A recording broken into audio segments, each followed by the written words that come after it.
rougeole et la rubéole sont des maladies qui apparaissent sur la peau sous forme de boutons. C'est une maladie de la peau qu'on croit généralement chez les enfants. Ce sont des maladies qui apparaissent sur la peau sous forme de boutons. C'est une maladie des enfants, une maladie de la peau. La rubéole et la rougeole sont des infections virales contagieuses. Les transmissions se font soit directement auprès d'un malade, soit parfois indirectement en raison de la persistance du virus dans l'air ou sur une surface contaminée. Ces infections se caractérisent par plusieurs symptômes, dont les éruptions cutanées. Elles peuvent survenir à tout âge et entraîner de graves complications, parfois mortelles en l'absence de vaccination. Nous devons prévenir la rougeole et la rubéole parce que ce sont des maladies qui sont contagieuses et même qui peuvent entraîner et engendrer la mort. Afin d'éviter le risque de contamination et d'éviter encore la mort. C'est pour éviter assez de maladies, c'est pour éviter à ce que les enfants soient tous malades. Multiples complications sont liées à ces affections, dont les plus graves sont la diarrhée sévère, la pneumonie, l'encéphalite ou la cécité dans le cas de la rougeole, qui peut aussi chez la femme enceinte provoquer un avortement au premier trimestre, un accouchement prématuré au deuxième et troisième trimestre et durant toute la grossesse, un risque de malformation fœtale. Il en est de même aussi lorsqu'une femme enceinte contracte le virus de la rubéole au cours des 3 premiers mois de grossesse. Cela peut avoir des conséquences graves sur le développement du fœtus et parfois même entraîner la mort. Le vaccin étant contre-indiqué chez les femmes enceintes, il est vivement recommandé aux femmes de vérifier leur état vaccinal avant toute grossesse. Pour prévenir la rougeole et la rubéole, il faut se faire vacciner quand on est encore tout petit. Il faut faire vacciner les enfants. Une des manières les plus efficaces d'éviter la rougeole est de s'assurer de recevoir le vaccin ROR, rougeole, oreillon, rubéole. Chez les enfants, la première dose est administrée à 13 mois et la seconde entre 3 et 5 ans. Les femmes en âge de procréer qui n'auraient pas reçu le vaccin durant l'enfance et les adultes qui ne sont pas immunisés doivent aussi se faire vacciner. Pour une éradication complète de la rubéole et de la rougeole, assurons-nous et nos enfants d'avoir reçu le vaccin ROR, rougeole, oreillon, rubéole. Alors, demain, une campagne très importante dans l'ouest de notre pays, c'est du côté de Toulepleu et vraiment on espère que les gens seront réceptifs là-bas. Il y va de la santé donc, des populations. Docteur Aïva, rebonjour. Vous êtes pédiatre au fait donc de ces pathologies parce que toujours en contact avec les enfants, c'est une véritable hantise pour nos enfants. La rougeole, la rubéole. Oui, effectivement. Et pour nos parents aussi. Une hantise surtout pour nos parents et pour tout le personnel de santé en général, parce que c'est de vrais problèmes de santé publique. Ce sont des maladies graves, des maladies très contagieuses, que ce soit la rougeole ou la rubéole, des maladies contagieuses de l'enfant. Le mode de transmission est essentiellement par voie aérienne. Donc un enfant qui tousse, un enfant qui éternue, dont le nez coule et dont on touche les sécrétions, donc on peut être contaminé de cette façon. Ces deux maladies se manifestent de la même façon? Plus ou moins. Les deux maladies ont des signes pratiquement similaires, d'où la difficulté de faire le diagnostic. Et on aimerait attirer l'attention des mamans de consulter dès qu'elles ont un enfant qui a des signes qui ressemblent à une grippe avec des boutons sur le corps. Ne faites pas d'automédication. Amenez-nous les enfants dans un centre de santé. Nous ferons le diagnostic. Actuellement, un peu avec l'harmattan aussi, on peut se tromper, c'est vrai aussi, sur les signes aussi. Professeur Daniel Ekra, nous avons la chance de vous avoir également sur ce plateau. Le thème, c'est le lancement se fera à Toulepleu, c'est dans l'ouest du pays. Est-ce qu'il y a une région particulière dans l'ouest qui a des éléments aggravants ou je ne sais pas, comment ça se passe? Bien, en fait, le lancement, c'est une campagne nationale. Absolument. Donc, tous les enfants de 9 mois à 14 ans vont être vaccinés sur l'ensemble du territoire. Mais le lancement va être fait officiellement à Toulepleu par Madame la ministre de la Santé et de l'Hygiène publique. Pourquoi Toulepleu? C'est parce que la maladie, elle sévit sur l'ensemble du territoire. Mais nous avons eu des flambées épidémiques dans l'ouest du pays. C'est quoi une flambée épidémique? Une flambée, c'est-à-dire que c'est des cas groupés de maladies, de la rougeole par exemple, dans une zone bien déterminée. Bon, comme ce n'est pas de grosses épidémies qui touchent des milliers de personnes, nous parlons de flambée épidémique parce que c'est circonscrit aussi dans le temps. Voilà. Donc au mois d'octobre, nous avons eu des cas de flambée à Quibli, à Danané, à San Pedro, à Biancouma. Et aussi, il faut dire que dans l'ouest, vu qu'il y a beaucoup de campements et autres, qu'il y a des zones d'accès difficiles, les couvertures vaccinales dans le cadre du PEP de routine ne sont pas assez bonnes. Voilà, parce qu'il faut avoir au moins 95% de couverture vaccinale dans une zone déterminée pour pouvoir éliminer ce type de maladies comme la rougeole dans les zones. Or, nous sommes à moins de 85% de couverture vaccinale et c'est pour ça que Madame a décidé d'aller là où le risque est beaucoup plus important pour faire ce lancement. Mais je précise que la maladie, elle existe sur l'ensemble du territoire. Justement, professeur, dites-nous, est-ce que les chiffres sont alarmants ou c'est gérable? Je peux dire que les chiffres, pour le moment, on ne peut pas dire qu'ils sont alarmants, vu qu'on a la vaccination de routine qui nous permet quand même d'être à l'abri de grosses épidémies. Mais pour les pathologies comme la rougeole et la rubéole, il ne faut pas baisser de vigilance. Voilà, il ne faut pas baisser de vigilance. Dès que vous baissez de vigilance, le nombre de cas augmente et vous avez les flambées épidémiques. Et même dans les pays européens, ils sont arrivés à éliminer la rougeole. La vaccination continue toujours pour éviter qu'il y ait des flambées épidémiques. Oui. Mais pas de vaccination de masse. Docteur Ayeva, vous êtes pédiatre, on le rappelle. Il y a de nombreux pays où on ne parle plus de rougeole. Pourquoi chez nous, ça persiste alors que les enfants peuvent être pris en charge très tôt? Pourquoi? Pourquoi on est là encore sur un plateau en 2018 en train de parler d'avoir peur encore de rougeole en 2018, de rubéole? À la maternelle déjà, est-ce qu'on pourrait contrôler les carnets de vaccination? Mais c'est ce qui se fait de plus en plus. Maintenant, pour intégrer les écoles, toutes les écoles en Côte d'Ivoire maintenant réclament la vaccination contre la rubéole, la rougeole pour l'admission des enfants à la maternelle. Et l'Institut national d'hygiène publique, et notamment le service de l'unité PEV, dont je suis la responsable, délivre chaque année des milliers de certificats de vaccination pour ces enfants en âge de scolarisation. Il faut dire que la rougeole, effectivement, n'existe plus, entre guillemets, je dirais, dans certains pays occidentaux, mais il y a des flambées épidémiques, comme le dit professeur Ekra. Bien que ces pays vaccinent bien, il peut y avoir des flambées, donc des périodes où on a des épidémies circonscrites. D'accord? D'accord. Donc, la nécessité de continuer à vacciner, ce que font les pays occidentaux. Voilà. Justement, est-ce que les coûts de ces différents vaccins-là sont à la bourse de l'Ivoirien lambda? C'est une vaccination qui est gratuite pour les enfants de 0 à 11 mois. Le programme élargi de vaccination est un programme qui existe depuis 1978 en Côte d'Ivoire et qui prend en compte les enfants de 0 à 11 mois gratuitement contre 12 et les protège contre 12 maladies évitables par la vaccination, gratuitement. Et si on passe ces 12 mois-là? Si la maman n'a pas pu le faire, elle n'a pas pu faire vacciner son enfant de 0 à 12 mois, qu'est-ce qui se passe? Elle paye? L'idéal, ça serait qu'elle vienne vacciner. Avant? Oui. Ce sont des vaccins qui coûtent excessivement cher.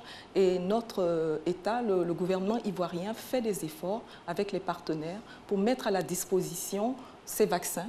Il y a certains vaccins qui coûtent près de 30 000 francs. Et le gouvernement offre ces vaccins. Et donc là, vous nous donnez une tribune pour que nous fassions encore un appel à la population, pour que les mamans, après cette campagne de masse, continuent à fréquenter les centres de santé dans le cadre de la routine pour vacciner leurs enfants. Il y va de la santé de leurs enfants et de nos populations. Pour cette campagne, hein, c'est ce que le professeur Ekra a dit, les enfants concernés sont de 9 mois à 14 ans. C'est ça, c'est là. 9 mois à 14 ans. Oui. Alors, quelles sont les complications qui peuvent survenir dans le cadre de la rougeole, la rubéole, si on ne se fait pas vacciner, professeur? Bien, si on ne se fait pas vacciner, la première chose, c'est qu'on va présenter les symptômes que la docteure Ayeva a présentés. Et ensuite, les complications sont graves. Hein, pour la rougeole, par exemple, il peut y avoir des troubles au niveau du cerveau et qui peut même, avec la déshydratation qui peut être liée à la rougeole, la diarrhée, et qui peut entraîner la malnutrition de l'enfant et même conduire au décès de l'enfant. Dans le cas de la rubéole, c'est beaucoup plus les malformations congénitales. Lorsque la personne n'est pas vaccinée, pour une maman jeune qui fait donc une grossesse, et dans les premiers mois de la grossesse, si elle contamine la rubéole, l'enfant peut avoir des malformations, notamment des malformations au niveau oculaire, l'enfant peut avoir une cécité, peut avoir une surdité, peut avoir des cardiopathies et les parents vont donc avoir du mal à s'occuper de cet enfant tout le temps. Et c'est pour cela que dès l'enfance, il vaut mieux vacciner cet enfant pour qu'il y ait des anticorps qui le protègent contre la rubéole et aussi contre la rougeole. Je ne sais pas à qui doit s'adresser cette question-là, mais bon, vous verrez. De plus en plus, encore en 2018, on a des parents qui pensent que les vaccins sont dangereux pour les enfants. Je l'ai vu encore hier, il y a quelqu'un qui me disait que les vaccins de ce type-là sont inventés pour ramener d'autres maladies. Il y en a qui prennent faux vaccins. Mais en fait... Et ce n'est pas forcément dans notre pays, même en Europe, dans d'autres pays dits développés. Ça arrive maintenant parce que la force de vacciner, comme le docteur Aïva le dit, depuis 1978, on vaccine. On a tellement vacciné que certaines maladies ont tendance à disparaître. Vous prenez le cas de la poliomyélite, dont je parlais ici une fois, on ne voit plus d'enfants paralysés, par exemple. Mais avant, pratiquement dans toute famille, chaque famille, on avait un cas d'enfants paralysés par la polio. Et pour la rougeole, il y a un adage qui disait que vous ne pouvez compter sur votre enfant que lorsqu'il a dépassé l'âge de faire la rougeole. C'est-à-dire qu'il a fait sa rougeole et qu'il n'en est pas mort, c'est en ce moment que vous le comptez parmi vos enfants. Parce que vous êtes pratiquement sûr que pendant les périodes épidémiques, cet enfant-là disparaissait. Donc ça veut dire qu'on peut guérir. Donc aujourd'hui, c'est parce qu'on a tellement vacciné et que notre génération ne voit pas beaucoup ces maladies que certains s'amusent à dire que la vaccination pose des problèmes. Mais les vaccins sont sûrs. On peut vacciner des millions de personnes et vous n'avez aucun cas, par exemple, de manifestation post-vaccinale. Professeur, est-ce qu'on peut guérir de la rue? Est-ce qu'on peut en guérir? Oui, on en guérit. On en guérit? Oui. Oui, la rubéole, quand on fait la maladie, on est immunisé à vie. Que ce soit la rubéole ou la rougeole. La maladie ou la vaccination. D'où la nécessité de vacciner les enfants. La vaccination va simuler une maladie et donc l'enfant sera immunisé à vie. Voilà. Donc, une maman, un papa qui vient avec son enfant qui est déjà atteint, il y a de l'espoir encore, c'est pas perdu. Bien sûr. Oui, bien sûr. Oui, on en guérit quand même. On en guérit. Je vous sens un peu dubitatif. Non. Vous dites quand même... Non, on a guéri. Et aujourd'hui, le fait même d'avoir beaucoup vacciné, on a réduit la gravité même de la rougeole. D'accord. Voilà. Mais nous, notre souci, c'est de continuer à vacciner pour qu'il n'y ait plus de décès liés à la rougeole. Parce que c'est des maladies pour lesquelles il y a un vaccin qui existe et on a toutes les possibilités de lutter efficacement contre ces maladies. Donc, ce n'est pas normal qu'on voit qu'un parent perde son enfant simplement parce qu'il n'a pas fait vacciner son enfant.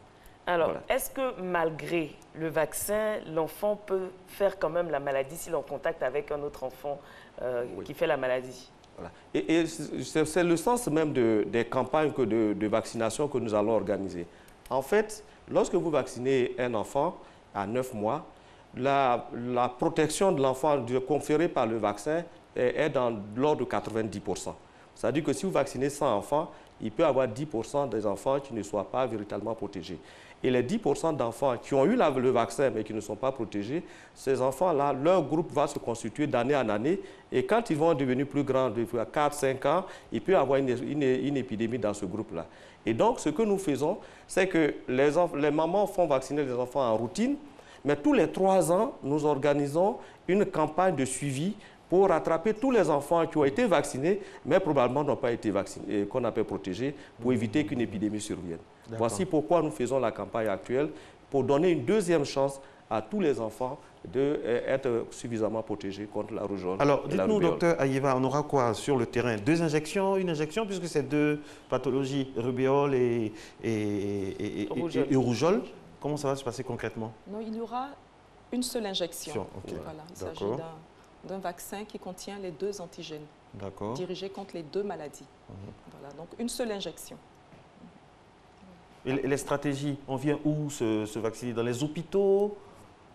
Ou bien à des points fixes? Oui. Parce qu'il faut que les parents, vraiment, après cette émission, disent « Matin, on les a informés correctement. Voilà. Et à la différence de la polio, où c'est une goutte où on passe de maison à maison, ici, comme elle le dit, c'est une injection au bras de l'enfant. Donc, on ne peut pas, se promener de cours en cours.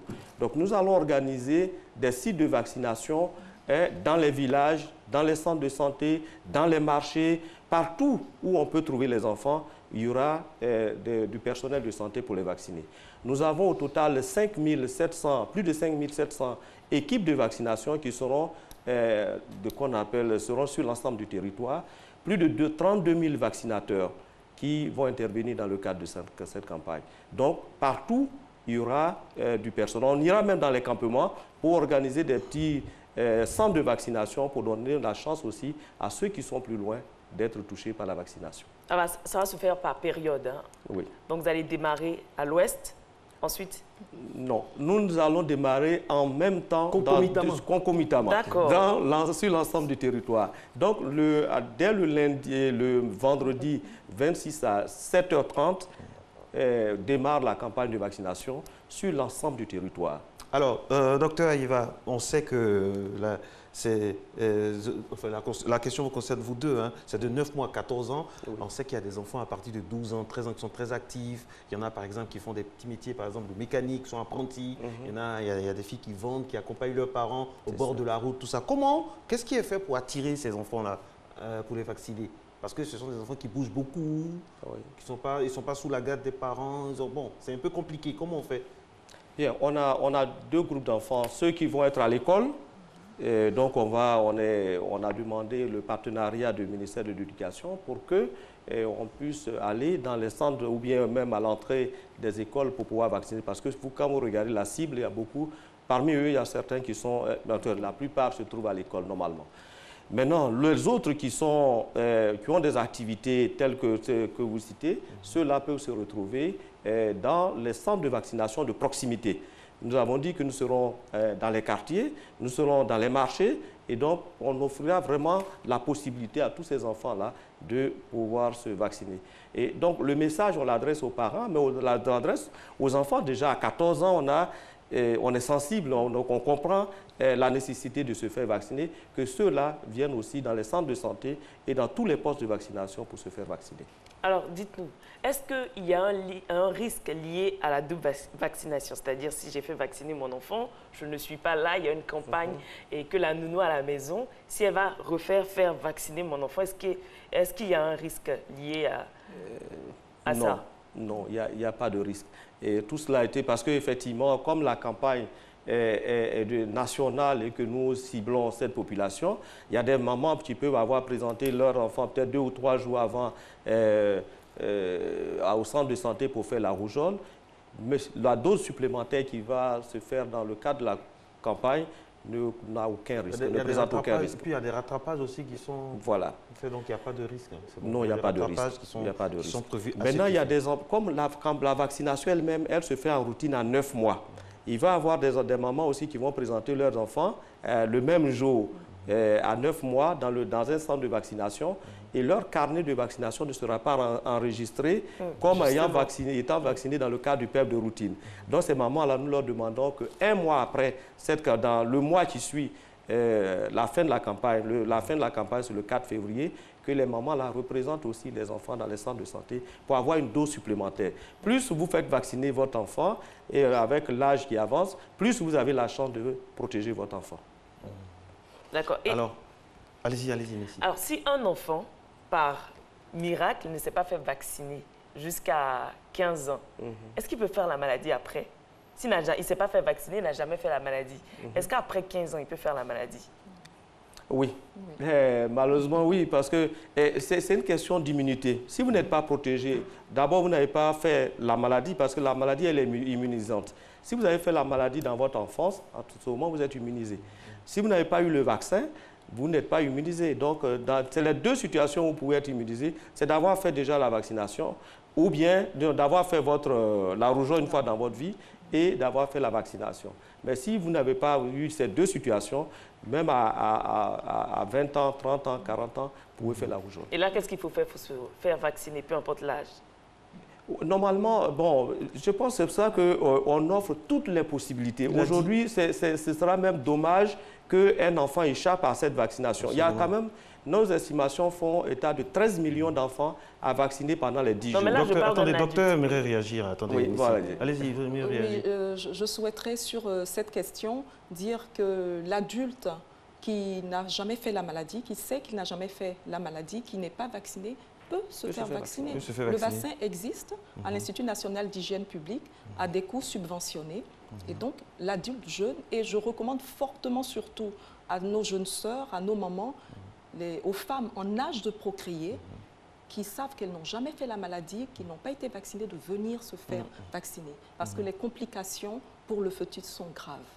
Alors, voilà. Moi, j'ai une question à vous deux. Comment les parents, ça, en zone urbaine, peut-être que le message peut rapidement passer, mais comment les parents en zone rurale appréhendent ces campagnes de vaccination-là? Comment ils voient ça? Il y a le poids de la tradition. Est-ce que vous vous appuyez sur des leaders d'opinion? Est-ce que vous vous appuyez sur des personnes idoines qui vous permettent quand même d'atteindre le maximum de personnes pour les convaincre? Parce qu'on voit très souvent des acteurs, des équipes qui reviennent avec du matériel qui n'a pas été utilisé. Bien. Dans le cadre de cette campagne, nous avons eu déjà une rencontre avec tous les préfets de région et les préfets de département le 11 janvier. Et tous ont été mobilisés dans le cadre de cette campagne. Donc, on leur a donné les signes, même pour qu'ils puissent expliquer à la population. Donc, depuis cette date, des réunions ont commencé à se tenir dans les régions et les départements, sous la supervision des préfets, de nos directeurs, les directeurs départementaux de la santé, les directeurs régionaux de la santé, pour mobiliser les chefs de communauté, les chefs religieux, et les jeunes, tout le monde, pour que cette campagne-là soit une réussite, qu'il y ait une grande participation de la population.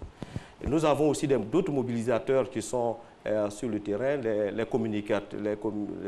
agents de communication, et aussi nous passons par le biais de la presse, des médias nationaux pour sensibiliser toute la population, notamment les radios, la télévision et tout, pour que tout le monde sache que du 26 janvier au 4 février se tient cette grande campagne et que chacun doit conduire son enfant vers un poste de vaccination pour le faire vacciner. Le rôle des pédiatres est vraiment déterminant dans cette campagne, hein, docteur. Vous êtes vraiment, docteur Ayiva, vous êtes au cœur de la sensibilisation. Alors, c'est quoi le message que vous avez envie de passer aux parents réfractaires, récalcitrants, entre guillemets? Alors, à nos parents, je veux les appeler à présenter leurs enfants à ces séances de vaccination. La vaccination est un moyen efficace de prévenir certaines maladies. On a la chance d'avoir des vaccins qui permettent d'éviter certaines maladies. Alors, je vous demande, papa, maman, de présenter vos enfants à ces séances de vaccination. Il y va de la santé de vos enfants, de la santé de notre population. Voilà ce que j'aimerais dire. Il n'y a pas de souci, il n'y a pas de mythe à avoir peur des vaccins. Il n'y a pas à avoir peur. Ce sont des vaccins qui sont sûrs, ce sont des vaccins qui ont été préqualifiés par l'OMS. Et donc, je vous encourage à présenter vos enfants parce qu'eu égard à la gravité, aux complications que ces maladies génèrent, vraiment, papa, maman, je vous demande de présenter vos enfants pour les faire vacciner. Mieux vaut prévenir que... Mieux vaut prévenir, comme dit l'adage, que guérir. Il n'y a pas de risque d'allergie? Il peut y avoir au décours de la vaccination quelques effets... secondaires. Oui, secondaires, on va dire, qui sont inhérents à tout acte de vaccination. Et les mamans le savent, hein, les mamans qui nous présentent les enfants, elles le savent, il peut s'agir de fièvre, d'une petite fièvre, donc les mamans savent toutes qu'elles doivent donner... ce qu'elles doivent donner pour cela. Il peut y avoir une douleur au point d'injection, un léger gonflement, mais ce sont des signes qui sont généralement transitoires et tout se passe généralement. Professeur, bien. Donc il n'y a pas de crainte. La question qui fâche, enfin peut-être, pour cette campagne, le gouvernement a déboursé 5 milliards de francs CFA. Oui. Quelle est la répartition? C'est seulement pour les vaccins, ces 5 milliards-là? Ah non, les 5 milliards, c'est le coût opérationnel. Vous avez 13 millions d'enfants à vacciner sur l'ensemble du territoire.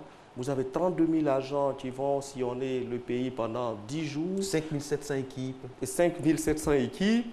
Et tout ça, ça a un coût. Et donc, ça, ce sont les coûts opérationnels. Et puis, n'oublions pas le transport, même la logistique pour transporter les vaccins d'Abidjan, même de l'extérieur jusqu'à Abidjan, d'Abidjan jusqu'à dans le centre le plus périphérique. La sécurisation. Voilà, la sécurisation. Et donc, tout ça a un coût. Donc ça, les 5 milliards, ça c'est en dehors des coûts du vaccin. Le vaccin est offert par, bon, je peux le dire parce que c'est notre partenaire de l'État, Gavi, l'Alliance, avec l'OMS et l'UNICEF, donc qui nous soutiennent dans le cadre de cette campagne. Donc il y a une grande partie qui est déjà prise en charge par l'OMS, tout ça. Oui, oui, mais l'État quand même joue... Il y a de la marge dans les 5 milliards, donc je sais pas. Il n'y a pas de marge. Si, la marge, mais on va se les partager après. Et dites-nous, c'est la seule campagne prévue pour cette année? Oui. C'est la seule campagne prévue pour cette année? Pour faire sérieux, c'est vraiment une campagne qui est lourde. Vous voyez, avec la polio, on a à peu près 10 000 agents, mais là, nous sommes à 32 000 agents. Et donc, c'est une campagne qui est assez lourde. Et donc, qui coûte beaucoup d'argent. Et donc, c'est pour ça qu'on demande, l'État, tout ça est pris en charge par l'État de Côte d'Ivoire et les partenaires. Et il n'y a pas de raison que les mamans et les parents ne présentent pas les enfants pour que les enfants puissent être vaccinés. Comme vous demandez, il y aura cette campagne, il n'y a qu'une seule campagne cette année. Il n'y en aura pas deux. La prochaine campagne, ce sera dans 3 ans. Donc, c'est l'occasion de faire vacciner l'enfant maintenant contre la rougeole et la rubéole. Merci beaucoup, professeur Daniel Ekra. Le dernier mot va revenir à... le mot de l'espoir revient donc à Dr Aïva. De l'espoir pour éradiquer cette maladie.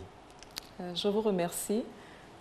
Alors, j'aimerais dire que la rubéole et la rougeole sont des maladies contagieuses très graves qui entraînent des complications très graves qui peuvent aller jusqu'au décès de nos enfants. Il existe des vaccins qui sont de bonne qualité, qui sont fiables. Et donc, au cours de cette campagne de vaccination, je vous encourage à présenter vos enfants pour qu'ils soient vaccinés et je vous encourage à continuer à présenter les enfants au cours des vaccinations de routine dans vos centres de santé. Vaccinez vos enfants pour la santé de la population ivoirienne. Merci beaucoup. Merci beaucoup pour les t-shirts. Il y a des modèles près du corps? Oui, il y en a. En tout cas, merci. Je suis père de famille. Nous sommes des parents ici sur ce plateau et nous sommes de tout cœur avec cette campagne-là. Et on espère que cette campagne aura vraiment un succès et que tous les moyens mis en œuvre par le gouvernement et tous les partenaires sociaux puissent vraiment être utilisés à bon escient pour le bien-être des populations. Nessie, c'est la fin de cette émission. Alors, il faut ajouter que toute l'équipe sera dans ces t-shirts-là. Oui, donc, si vous voyez des gens vêtus de ces t-shirts-là, recevez-les chez vous pour bouter loin de la Côte d'Ivoire la rubéole et la rougeole. C'était Matin Bonheur. C'est le maillot voilà, contre la rubéole. Justement. De l'équipe nationale de lutte contre la rougeole et la rubéole. Voilà, on se retrouve demain, hein, même heure, 5h55, 7h30. Au revoir.